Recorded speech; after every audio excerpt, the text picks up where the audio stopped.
Hello, everyone. Welcome into Above My Pay Grade. My name is Eric. As we look through yet another systemic risk in the financial markets, one of them being FTX, this has happened before. Look at the great financial crisis. Look at the systemic risk in mortgages. And yet, very well-known people, smart people, were going along with it. Why?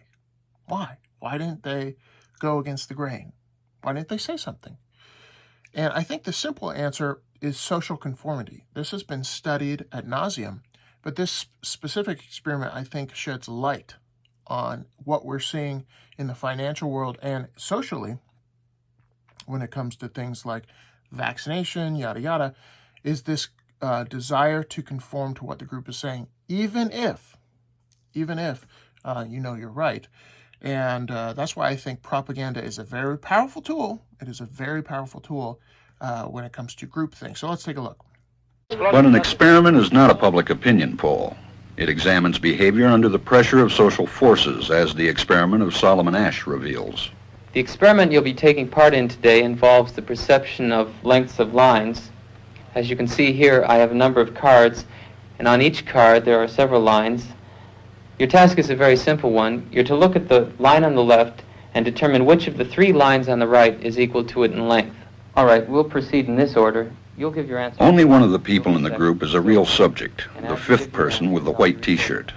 The others are confederates of the experimenter and have been told to give wrong answers on some of the trials. The experiment begins uneventfully as subjects give their judgments. Two.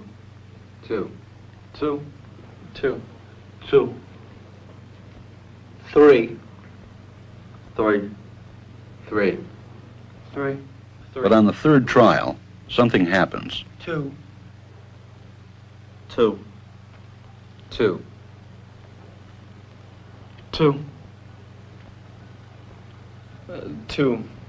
The subject denies the evidence of his own eyes and yields to group influence.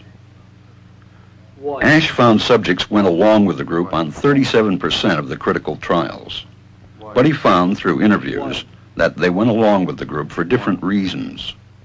1. They must be right.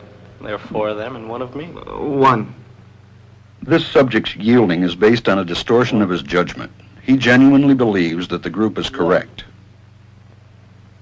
1. 2.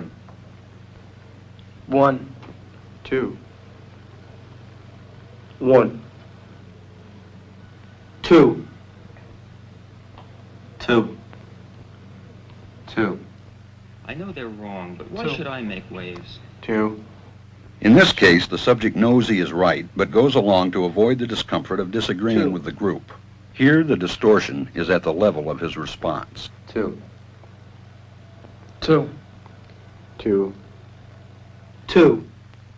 In the previous experiment, the naive subject stood alone against the group. In this variation, Asch gave the naive subject a partner, here seated in the third position, who also gives the correct response. 1. 2. 2. With a partner, yielding drops to only 5% of the critical trials compared to 37% without a partner. Although subjects report warmth and good feeling toward the partner, they typically deny that he played a role in their own independence.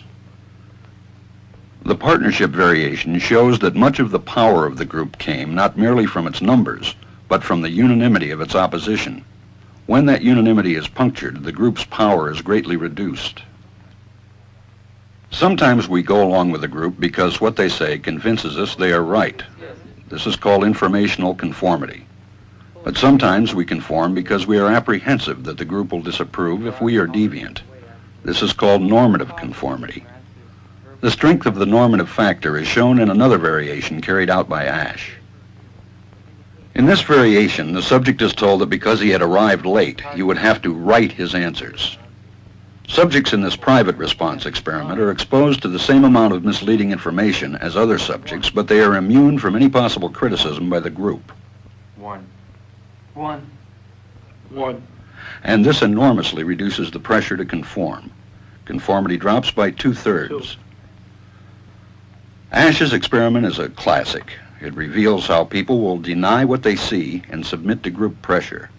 It allows us not only to observe conformity, but to study the conditions that increase or reduce its occurrence. As you can see, people in the experiment were, if the group around them was vigorously and confidently saying the wrong answer, the Confederate was like, oh man, maybe my judgment's off. And I think that's healthy, to be honest. I think it's healthy to question yourself.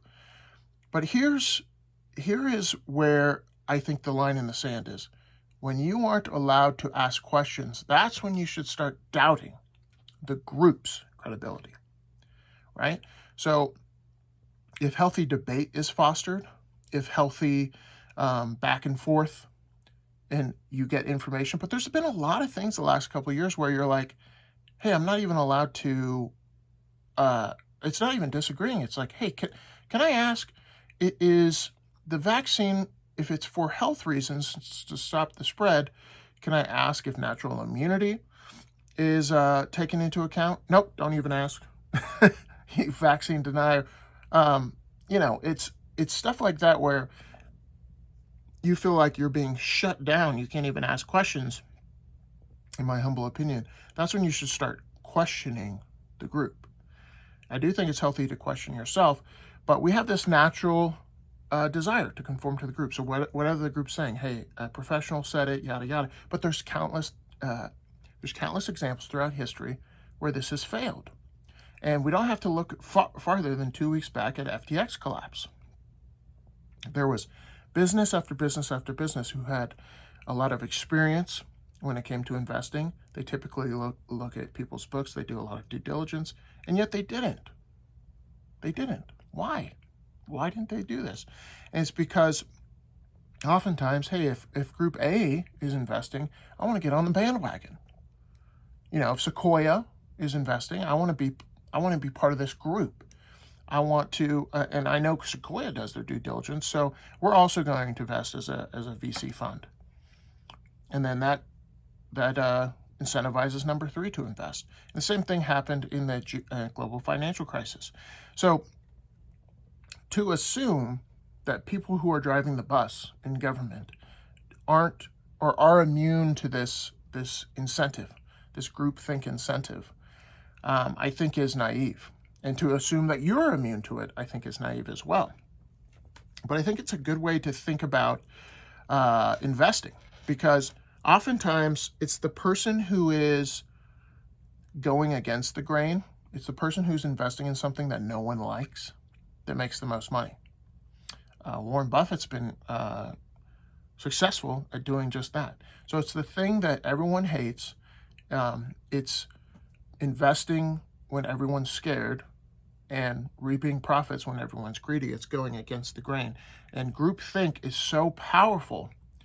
They've done, like I said, psychological experience, like you saw.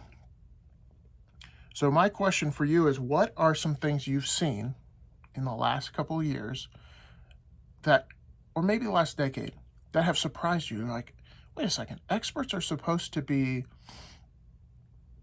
independent thinkers. But I didn't see any kind of due diligence here. I saw it was kind of like this groupthink mentality. I've seen countless examples of that. There's been tons of examples of that in the financial space. And then obviously with coronavirus the last 2 years, I think there's been tons of examples of that, which is why people distrust what's being told to them, because it doesn't make sense and they're not allowed to ask questions. And what does this have to, what is coronavirus and the last 2 years have to do with finance? Everything. I mean, look what it has done to the financial markets.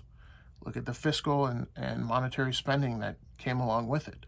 Obviously, it distorts things. If your judgment here is distorted, then the outcome and what you're going to do to resolve this distorted judgment is also going to be distorted. It's not cosmic stuff. But let me know what you guys think in the comments below. I think this was an interesting experiment. It's a good way to think about what's going on in the world right now, because a lot of it doesn't make sense, but it kind of does if you filter it through this experiment. Thanks for watching. Thanks for listening. See you guys in the next one. Peace.